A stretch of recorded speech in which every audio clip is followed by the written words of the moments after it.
어게인 지저스, 다시 예수님의 이름으로 여러분들의 가정과 또 기업, 여러분의 일상에 주시는 하나님의 평안이 가득하기를 축복합니다.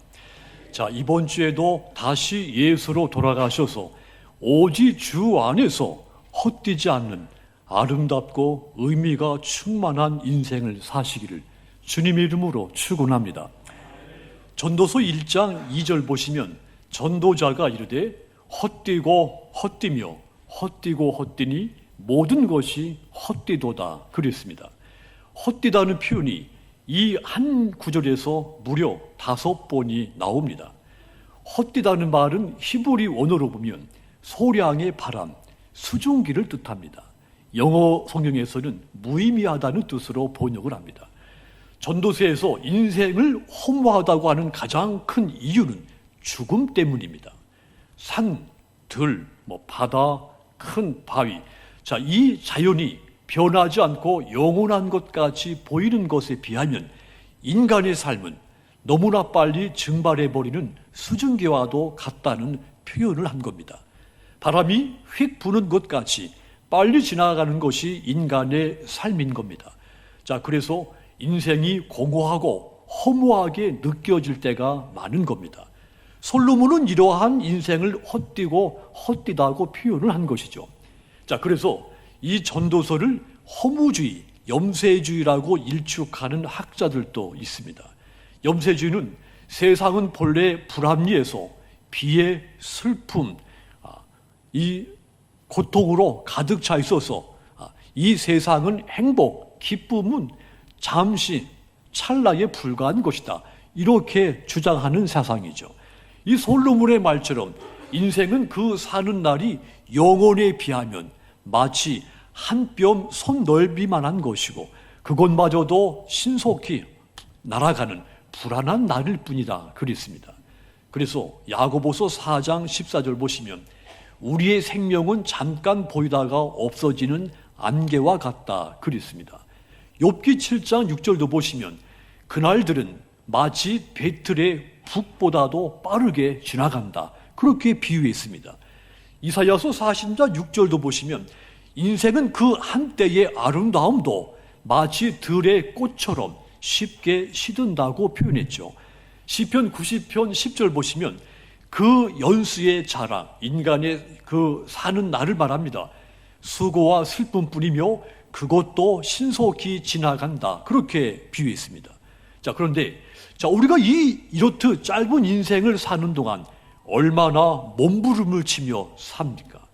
방송이나 언론 기사에서 영끌이라는 단어를 많이 사용하기도 했죠. 영혼까지 끌어 모은다는 뜻입니다. 모아놓은 돈이든지 대출을 받은 돈이든지 아무튼 자기가 끌어 모을 수 있는 돈을 모조리 끌어 모아서 주식에 투자하든지 아파트를 사든지 부동산에 투자한다는 말입니다. 그렇게 하지 않으면 안 될 것 같은 이 절박한 심정이 영끌이라는 신조어를 만들어낸 겁니다. 자, 그런데 솔로몬이 깨달은 것에 의하면 이런 삶은 단 한 단어로 헛되다고 표현한 겁니다. 재물도 출세도 지식도 다 무익하고 헛되고 공허할 뿐이다 이렇게 말합니다. 하지만 여러분, 전도서가 진정으로 말하는 것은 모든 것은 헛되다 그러니 우리 다 버리고 포기하자 이런 뜻이 아닙니다. 이 전도서가 진정으로 말하고자 하는 것은 허무주의에 빠지기 쉬운 인생이지만 그러나 하나님 안에서는 허무하지 않은 것이 인생이라고 선포하는 것입니다. 그러니까 하나님 없이는 헛되고 헛된 인생이지만 하나님 안에서는 결코 헛되지 않은 인생이라는 것을 가르쳐 준 것이 이 전도서입니다. 그래서 이 전도서를 읽다 보면 내가 지금까지 살면서 정말 소중하다고 여겼던 것들이 정말 소중한 것이었을까? 이런 질문을 나 자신에게 던지게 되죠. 전도자는 이런 질문을 통해서 진정한 삶의 의미와 목적을 발견하고 방향을 바로잡게 하고 오히려 과거보다 더 담대하게 앞으로 나아가기를 원하는 겁니다. 솔로몬은 이 전도서를 통해서 진정으로 무엇을 바라봐야 되는지 어디를 향해서 가야 되는지를 알려주고 싶었던 것입니다.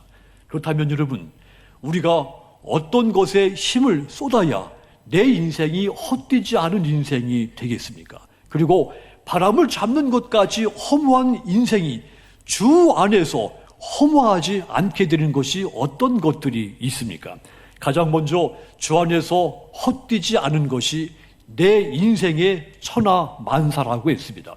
한마디로 오직 주 안에서만 천하만사가 헛되지 않습니다. 전도서 3장 1절, 오늘 본문 1절 보시면 범사에 기한이 있고 천하만사가 다 때가 있나니 그랬습니다. 그러면서 2절과 8절 이어서 보시면 요 1절에서 선포한 내용의 신뢰를 들었죠. 14가지 예를 제시했습니다.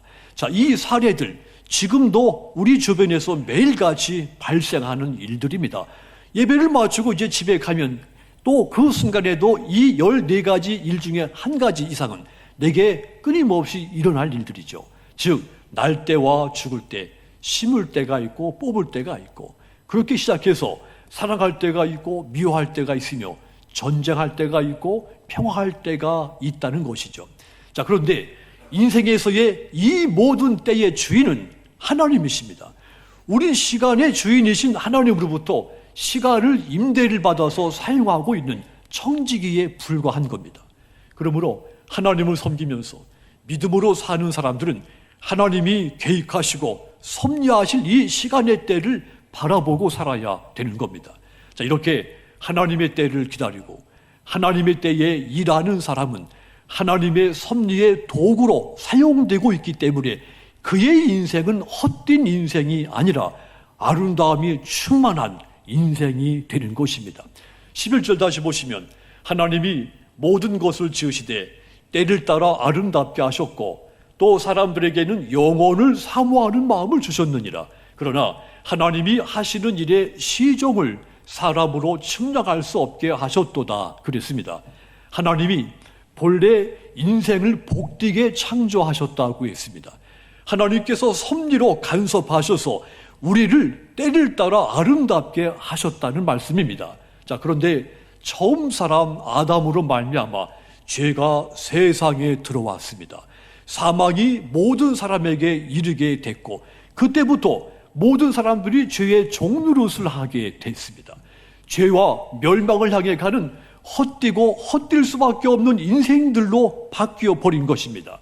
하지만 여러분, 로마서 5장 18절 보시면 그런즉 한 범죄로 많은 사람이 정죄에 이른 것 같이 한 의로운 행위로 말미암아 많은 사람이 의롭다 하심을 받아 생명에 이르렀느니라 그랬습니다.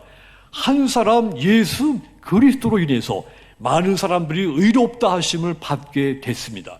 예수님의 십자가 공로를 의지하는 인생은 영원한 생명을 약속받게 된 것입니다. 그러니 주 안에서는 천하만사가 결코 헛되지 않는 겁니다. 주님은 우리에게 참 소망을 갖게 하셨습니다.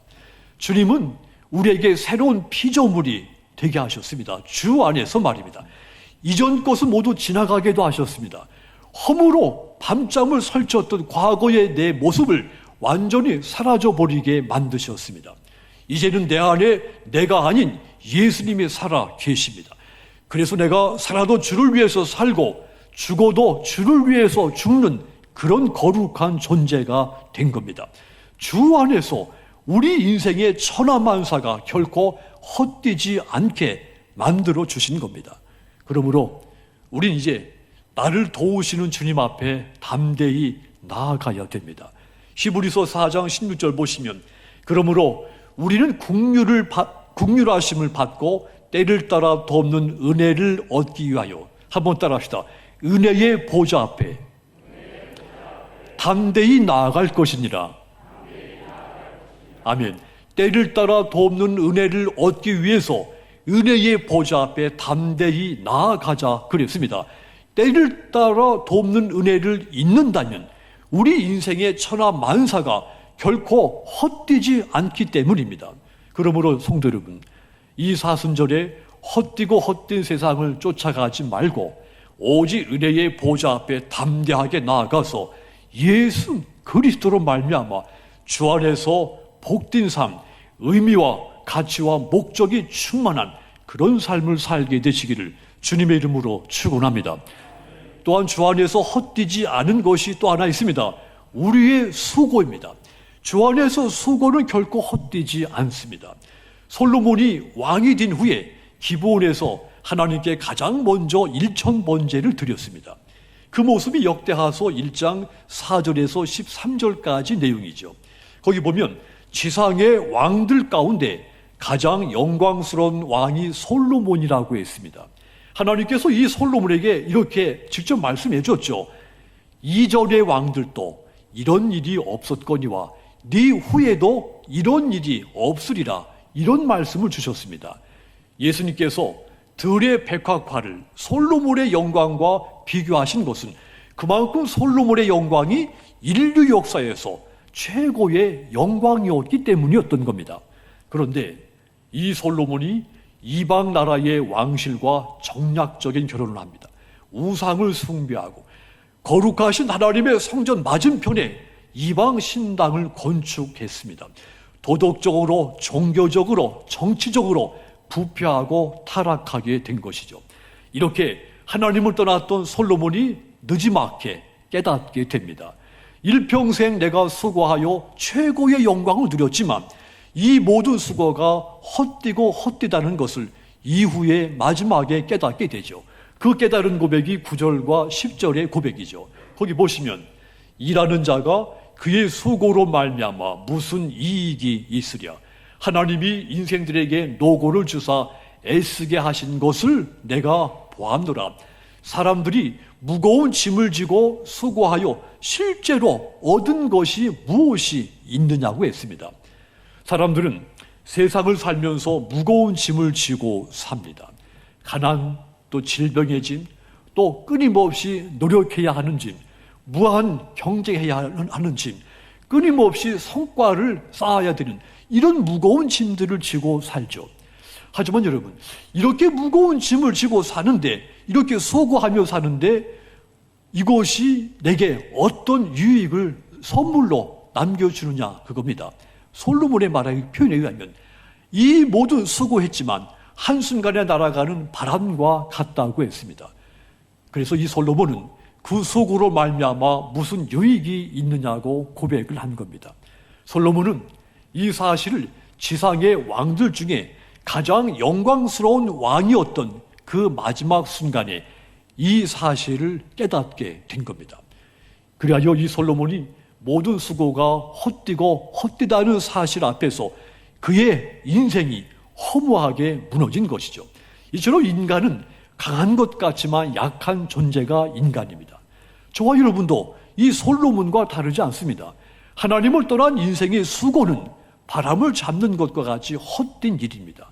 하지만 여러분, 하나님 안에서의 수고는 결코 헛된 일이 되지 않습니다. 고린도전서 15장 58절 보시면, 그러므로 내 사랑하는 형제들아 견실하며 흔들리지 말고 항상 주 안에 주의 일에 더욱 힘쓰는 자들이 되가 이는 너희 수고가, 따라합시다, 주 안에서 헛되지 않은 줄 압니다. 주 안에서 흔들리지 않으면서 더욱 힘쓰고 수고한 것들 결코 헛되지 않는다고 했습니다. 나무는 뿌리에 물만 있으면 아무리 햇빛이 뜨거워도 좋은 열매를 맺습니다. 하지만 이 뿌리에 물이 공급되지 않으면 아무리 좋은 햇빛을 적당히 받아도 메말라 죽습니다. 열매를 맺지 못하는 겁니다. 마찬가지로 우리가 아무리 애써서 수고해도 내가 주 안에 있지 않으면 내가 수고한 것이 다 헛된 것이 되는 겁니다. 오직 내가 주 안에서 수고할 때 나의 수고가 헛되지 않는 겁니다. 요한복음 15장 5절도 보시면 나는 포도나무요 너희는 가지라. 그가 내 안에 내가 그 안에 거하면 사람이 열매를 많이 맺나니 나를 떠나서는 너희가 아무것도 할 수 없음이라 그랬습니다. 우리가 주님 안에 거하면 많은 열매를 맺습니다. 주 안에서 수고 결코 헛되지 않는다는 뜻입니다. 하지만 주님을 떠나면 나의 모든 수고가 헛수고며 실패며 비극이 되는 겁니다. 누가복음 5장 1절에서 12절까지 내용을 보면 베드로가 예수님을 만나기 전에 밤을 새도록 고기를 잡았지만 한 마리도 잡지 못했다고 했습니다. 밤새 아무것도 잡지 못한 이 베드로가 예수님을 만나서 주님으로부터 깊은 데로 가서 그물을 던져라 이 말씀을 듣고 순종했을 때 그물이 찢어지도록 고기를 잡았다고 했습니다. 이후 베드로의 인생, 사람을 낳는 인생, 영혼을 살리는 인생으로 달라졌습니다. 주 밖에 있을 때 헛된 인생을 살았지만 주 안에서 헛되지 않은 인생으로 달라진 겁니다. 주 밖에서의 베드로의 수고는 아무리 노력하고 힘써도 허무한 일이었습니다. 하지만 주 안에서 베드로가 애써 힘쓰는 순간 모든 것이 헛되지 않고 보람과 목적과 의미가 충만한 인생이 된 겁니다. 우리도 주님을 등지고 떠나면 우리가 행하는 모든 수고는 실패가 됩니다. 헛된 일이 되고 마는 것입니다. 바울이 빌립보서 4장 13절에서 내게 능력 주시는 자 안에서 내가 모든 것을 할 수 있느니라 선포했습니다. 나에게 능력을 주시는 그분 안에서, 즉 주 안에서 나는 모든 것을 할 수 있게 되니 주 안에서 나의 수고 결코 헛되지 않는다는 고백입니다. 그러므로 사랑하는 여러분, 이 사순절에 주 안에서 애쓰고 수고하시는 여러분, 여러분들의 수고를 헛되지 않게 하신 하나님, 여러분의 수고가 많은 열매와 보람과 의미와 목적으로 충만케 하시는 그 하나님께 감사와 찬양을 올려드리시기를 주님의 이름으로 축원합니다. 주 안에서 결코 헛되지 않은 것이 한 가지가 더 있습니다. 우리의 죽음도 주 안에 있을 때 헛되지 않습니다. 요한계시록 14장 13절은 그 선언입니다. 또 내가 들으니 하늘에서 음성이 나서 이르되 기록하라.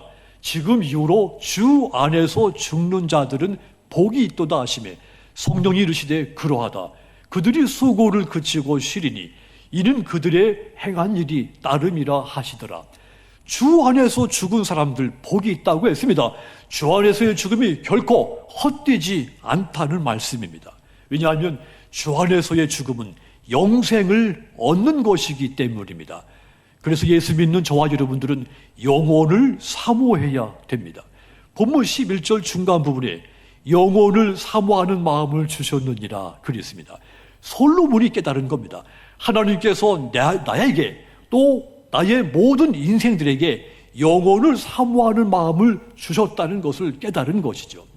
1950년대 우리 대한민국은 전쟁 후의 가난, 허무의 시대였습니다.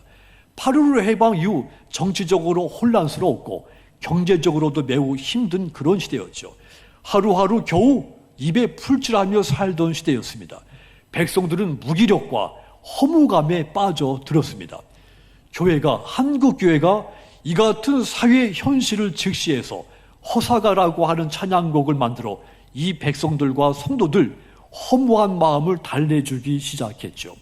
그 첫 가사가 세상 만사 살피니 참 헛디구나 이렇게 시작해서 마지막 절에 보면 천국 낙원 영광 중 평화의 세계 영원 무궁하도록 누리리로다 이렇게 끝나는 찬양입니다.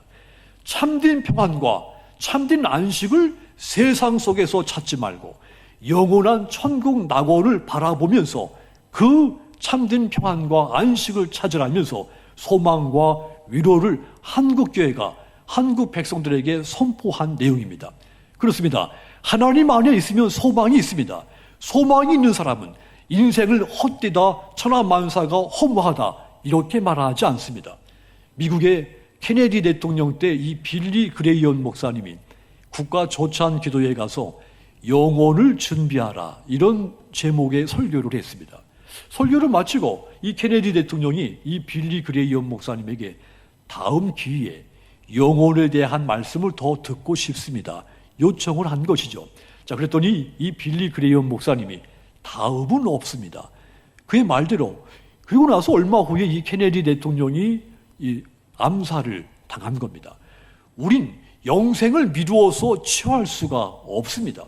지금 당장 예수 그리스도를 영접하고 믿음으로써 영생을 소유해야 하는 겁니다. 하나님께서 인간과 동물을 창조하셨는데 인간과 동물이 크게 다른 점이 있습니다. 영혼을 사모하는 마음이죠. 동물에게 없는 이 선물을 인간에게 주신 겁니다. 하나님께서 창조 때부터 인간에게 천국을 소망하게 만드신 겁니다. 그리고 이 영혼의 천국을 약속하셨고 예수님을 통해서 그 천국을 얻게 만드신 것이죠. 요한복음 14장 6절 보시면 예수께서 이르시되 내가 곧 길이요 진리요 생명이니 나로 말미암지 않고는 아버지께로 올 자가 없느니라 그랬습니다. 예수님은 영생을 위한 징검다리이신 겁니다. 오직 예수님을 통해서만 천국에 갈 수가 있습니다. 그래서 그분이 우리의 주님이시며 우리의 메시아이며 구세주가 되시는 겁니다. 디모데전서 6장 13절도 보시면 오직 그에게만 죽지 아니함이 있고 가까이 가지 못할 빛에 거하시며 어떤 사람도 보지 못하였고 또 볼 수 없는 이시니 그에게 존귀와 영원한 권능을 돌릴지어다. 아멘. 그랬습니다. 바울이 오직 예수님만이 죽지 않으시는 분이고 오직 그분만이 어떤 사람도 가까이 가지 못하는 빛에 거하시는 분이라고 했습니다. 그래서 그분만이 유일한 영생의 근원이시라고 선포를 한 겁니다. 그러므로 주 밖에 영혼은 없는 겁니다. 오직 주 안에서의 죽음만이 영생이 있기 때문에 결코 헛되지 않는 겁니다. 그러므로 살아가는 성도 여러분, 이 사순절 기간 여러분들을 주 안에서 태어나게 하셨고 또 장차 주 안에서 천국 가게 하실 그 하나님께 감사와 찬송을 올려드리시기를 주님의 이름으로 축원합니다. 사랑하는 성도 여러분, 전도서는 다윗의 아들 예루살렘의 왕 솔로몬이 깨달아 기록한 자문입니다. 하나님이 영감을 주신 솔로몬의 인생론인 것입니다. 그는 당시 세계에서 지혜와 재산과 향락을 모두 누려봤던 왕이었습니다. 자, 그런데 그가 깨달은 것, 인간의 지혜는 한계가 있다는 것입니다. 비록 인생 경험이 많고 경건하게 살았고 부와 명예를 가득히 누린 사람의 지혜라 할지라도 인간의 지혜는 모두 한계가 있다는 것을 깨달은 겁니다. 인간은 이 세상에서 헛된 소망을 추구하며 바람에 나는 겨와 같이 의미 없는 것들, 가치 없는 것들을 찾아 헤매는 존재라는 것을 깨닫게 된 겁니다. 그래서 이 전도서는 모든 것이 헛되고 헛되다고 하는 그 논제, 또 그 헛된 것에 대한 실질적인 사례들을 들려주면서 그 증거를 제시해 준 책이죠. 그런 다음에 중요한 것은, 그렇다면 우리가 무엇을 바라봐야 하며 어디를 향해 가야 되는지 명확하게 결론을 내려준 책입니다. 그래서 마지막 전도서 12장 13절 보시면 일의 결국을 다 들었으니 하나님을 경외하고 그의 명령을 지킬지어다. 이것이 모든 사람의 본분이니라. 이렇게 결론을 내려준 겁니다. 그렇습니다. 우리가 헛된 꿈, 헛된 소망, 헛된 욕망을 쫓아 살면 절대 만족을 누리지 못합니다. 허무할 뿐입니다. 그러므로 오직 천하만사를 주관하시며 우리의 수고도 헛되지 않게 하시고 우리의 죽음까지도 영광스럽게 하시는 오직 그 하나님만 경외하시고 그 하나님의 말씀만 듣고 복종하시도록 부탁을 드립니다. 그리하여 예수 그리스도의 성품을 본받아서 경건하고 거룩하게 보내시는 이 사순절에 하나님의 아들이신 예수님 안에서 헛되지 않는 인생, 목적과 의미와 행복이 가득 찬 그런 삶을 사시는 여러분들이 다 되시기를 주님의 이름으로 축원합니다. 기도하겠습니다.